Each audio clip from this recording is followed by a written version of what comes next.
Kalaupun saya menyuarakan untuk melengsarkan Prabowo Subianto, itu ada alasannya. Jika kita kompak, jika kita punya niat untuk menyatukan kekuatan, maka insya Allah PSI itu akan kuat mendukung Mas Gibran di tahun 2029 menjadi presiden. Saya agak bingung ya sama ibu-ibu yang satu ini. Kalau Bapak Prabowo mau menyudahi kegaduhan ini, seharusnya Bapak Prabowo sowan ke rumah Pak Jokowi, menjelaskan ini semua, dan menjelaskan kepada kami pendukung Bapak Jokowi, tujuan Bapak Prabowo melakukan rekonsiliasi itu untuk apa? Di dalam argumentasi videonya, dia selalu mengglorifikasi Pak Jokowi, dan Jokowi. Bahkan termasuk kebijakan yang dibuat oleh Prabowo, seakan-akan kalau nggak sejalan sama maunya mereka, berarti itu buruk dan mengecewakan katanya. Maksudnya begini, Jokowi memangnya siapa? Saya sampaikan ya, sejak Prabowo dilantik menjadi presiden, maka Jokowi saat itu juga sudah menjadi rakyat biasa. Jokowi sudah tidak punya hak lagi untuk mengintervensi kebijakan Prabowo, kecuali mungkin hanya sebagai penasihat individual. Itu boleh, tapi bukan penasihat formal, hanya informal. Prabowo itu bagus loh. Beliau mau kita semua bersatu, tidak ada kubu-kubuan pendukung Anies, pendukung Ganjar, dan benteng merah yang kalian benci-benci, bahkan termasuk pendukung Jokowi. Kita semua harus bersatu gitu. Sebenarnya tujuan ibu ini untuk negara apa sih? Gue saya perhatikan harus Jokowi, dan Jokowi. Ibu mau secinta apapun pada Jokowi, saya maklumi. Tapi ingat presiden kita sekarang itu Prabowo.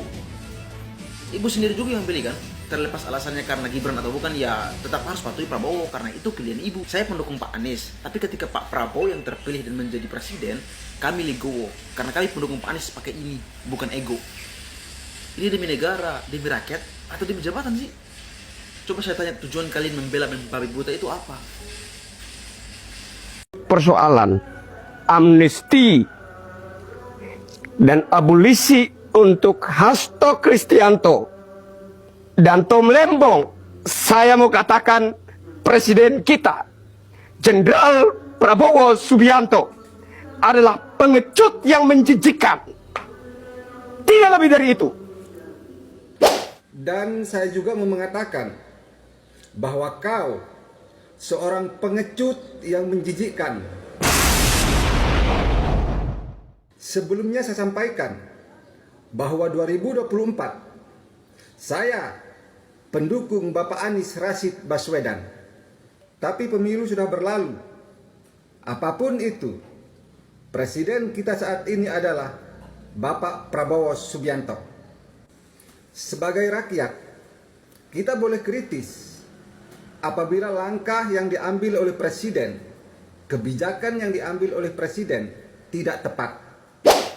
Tapi mengenai langkah, kebijakan presiden, bebaskan Tom Lembong, itu sudah sangat tepat. Buat masyarakat yang mengikuti proses persidangan Tom Lembong dengan akal sehat, mereka pasti paham bahwa kasus Tom Lembong murni kriminalisasi.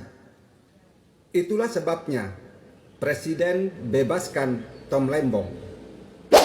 Yang jadi pertanyaan besar sekarang, kenapa para ternak seakan ketakutan dengan bebasnya Tom Lembong? Atau kalian takut karena kotak Pandora akan terbuka? Sekarang Tom Lembong memproses balik, menuntut balik seorang hakim yang memvonis beliau. Dan nanti akan terbuka siapa yang bersalah sebenarnya dan siapa yang korupsi sebenarnya. Dan buat kau si kumis berantakan, dengarkan pesan saya. Kalau kau memang benar cinta, peduli terhadap negaramu, silahkan bersuara atas nama bangsa dan negara. Jangan kau bersuara berteriak-teriak di medsos atas nama pribadi seorang Jokowi dan keluarganya. Itu artinya kau punya kepentingan di situ. Dan orang-orang demikian adalah pengkhianat, pengecut. Kenapa saya katakan demikian?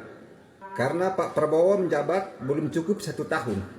Masih banyak pekerjaan yang akan beliau lakukan. Tapi kau berani mengatakan bahwa Pak Prabowo seorang pengkhianat dan pengecut. Pertanyaan saya, 10 tahun Jokowi menjabat sebagai presiden dan 10 tahun kita dibohongi. Kenapa kau diam? Kemana kau saat itu? Makanya saya bilang, Kau seorang pengkhianat, pengecut yang menjijikkan. Ya, Mbak DJ dan juga Bang Uni masih saja dirujak habis-habisan oleh simpatisan Pak Prabowo karena tidak terima apa yang menjadi pernyataannya. Terlebih lagi mereka ini sepertinya sangat kesal dengan abolisi dan juga amnesti yang diberikan oleh Pak Tom dan juga Pak Hasto. Sehingga dengan berani Mbak DJ mengatakan bahwa Prabowo harusnya dilengsarkan, dan juga Bang Uni mengatakan Pak Prabowo adalah presiden yang menjijikan. Nah, hal ini membuat para pendukung Pak Prabowo panas, dan para termul-termul ini, Mbak DJ dan Uni, dirujak habis-habisan dan dipermalukan di media sosial. Nah, sahabat-sahabat, untuk itu baiknya kita lanjut dulu seperti apa video selanjutnya, dan silahkan sahabat-sahabat tanggapi. Jokowi tetap teguh memasukkan mereka ke penjara.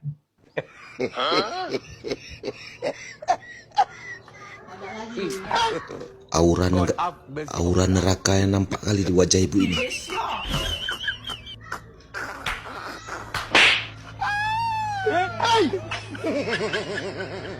Auranya gelap, teman-teman.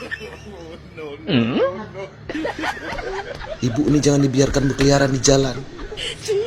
Sangat berbahaya sekali buat seluruh umat manusia yang ada di bumi.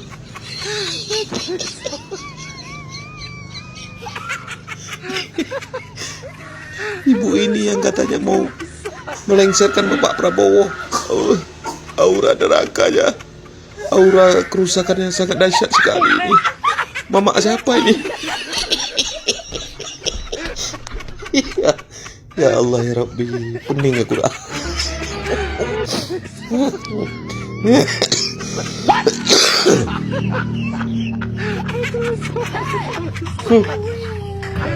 Dasar tungki dalam lubang.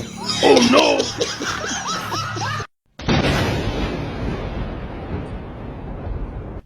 Jika kita kompak, DJ anak jenderal, kau kan pernah debat sama saya kan, lari kau kan? Karena narasi kau kosong. Narasi kau unsur fitnah. Siapa yang nggak kau fitnah di Indonesia nih? Refli Harun kau katakan fitnah. HTI kau fitnah. FPI kau fitnah. Ya. News TV, Wicaksono yang begitu hebat ratingnya, juga kau fitnah. Sekarang kau mau memprovokasi, ya. Kau mengatakan untuk mau melengsarkan Prabowo. Kau ingat ya, kami bukan pemilih Prabowo, kami pemilih Anies. Kalau ada yang ingin melengsarkan Prabowo di tengah jalan, kau berhadapan sama kami semua. Ingat itu. Walaupun kami tidak punya partai, tapi kekuatan kami tidak diragukan lagi untuk menghadapi kalian. Ya, kalau kau mengatasnamakan PSI, kami siap berhadapan sama kalian. Jangan coba-coba kalian punya niat mau melengsarkan Prabowo ya. Kami siap mempertahankan kedudukan Bapak Prabowo Subianto sampai akhir masa jabatannya 2029. Semua orang mau fitnah. Kau mau melengsarkan Prabowo pakai apa? Pakai kereta sorong. Ya, suara kalian aja nyungsep. Biar kau paham ya, pendukung-pendukung Jokowi jangan suka menyebarkan fitnah. Presiden omon-omon kok dipercaya, koruptor dilepaskan. Maksudnya Pak Jokowi. Pak Jokowi pada tahun 2020 mengatakan tegas tidak ada abolisi untuk koruptor. Lalu tahun 2022 membebaskan sebanyak 23 terpidana koruptor. Wow, fantastis. 23 terpidana koruptor. Dan itu tidak ada alasannya untuk stabilitas politik ya. Pak Prabowo yang 2 orang aja membebaskan, mengampuni koruptor, ya, kalian hujat. Padahal 2 orang ini yang dibebaskan itu deal-deal politiknya adalah untuk Pak Jokowi, ya. Gara-gara membebaskan 2 orang ini, kasus ijazah palsu, diem. Fufu Fafa, diem. Kalau seandainya Pak Prabowo Subianto tidak membebaskan 2 orang ini, Pak Prabowo dan juga Pak Jokowi sepanjang periode 5 tahun ini akan dikejar habis-habisan tentang isu ijazah palsu dan juga Fufu Fafa. Jadi itulah banyaknya kalian tuh harus membaca. Jangan terprovokasi dengan orang. Ini amnesti dan abolisi adalah hak prerogatif presiden yang boleh digunakan. Jokowi menggunakan, Prabowo juga menggunakan. Kenapa kalian gunakan ini untuk memenuhi syahwat kebencian kalian kepada Pak Prabowo Subianto? Sedangkan Pak Joko Widodo sudah terlebih dahulu membebaskan koruptor, puluhan koruptor. 2020 Pak Jokowi bilangnya, oh tidak ada kompromi untuk koruptor. Tahun 2022 puluhan koruptor yang dibebaskannya. Itulah kenapa Pak Joko Widodo yang selama ini saya bela selalu dibilang sen kiri belok kanan orang gitu ya. Jadi cari faktanya.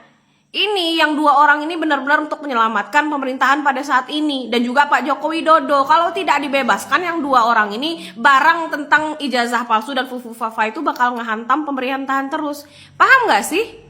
Karena kalian udah benci aja dulu nih, dari dulu sama Pak Prabowo Subianto. Jadi tolonglah jangan dibanding-bandingin, mumpung saya lagi santuy ya.